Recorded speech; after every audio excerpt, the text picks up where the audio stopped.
શહેરા તાલુકાના ઉજળા ગામની સરકારી ગામતળની જમીનમાં ગેરકાયદે બાંધકામ કરાયાનો મામલો.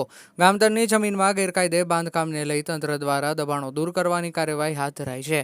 ગામતળની જમીનમાં 26 જેટલા કાચા પાકા મકાનોનું બાંધકામ કરી દબાણ કરાયું હતું. શહેર પ્રાંત અધિકારી, મામલતદાર અને ટીડીઓ સહિત વહીવટી તંત્રની ટીમ પણ હાજર રહી છે. ચુસ્ત પોલીસ બંદોબસ્ત વચ્ચે દબાણો દૂર કરવાની કામગીરી હાથ ધરાઈ છે. ગામતળની જમીનમાં બાંધકામ બાબતે મકાનોમાં રહેતા પરિવારોને આધાર પુરાવા રજૂ કરવા નોટિસ પણ પાઠવવામાં આવી હતી. જોકે પૂરતા અધૂરા પુરાવા રજૂ નહીં કરતા તંત્ર દ્વારા દબાણો દૂર કરાવવા જણાવ્યું હતું. રિપોર્ટર નિલેશ દરજી, પંચમહાલ.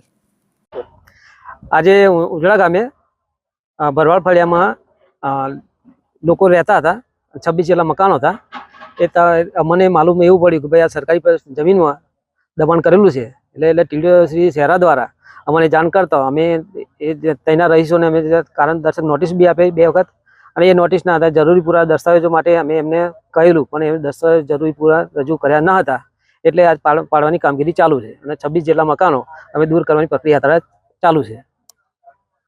દબાણ દૂર કરવાની કામગીરી દરમિયાન આના દબાણની પ્રક્રિયા ચાલુ દરમિયાન પોલીસ તંત્ર છે, નાયબ કલેક્ટર સાહેબ છે, ટીડીઓ સાહેબ છે અને મામલતદાર સાહેબ છે.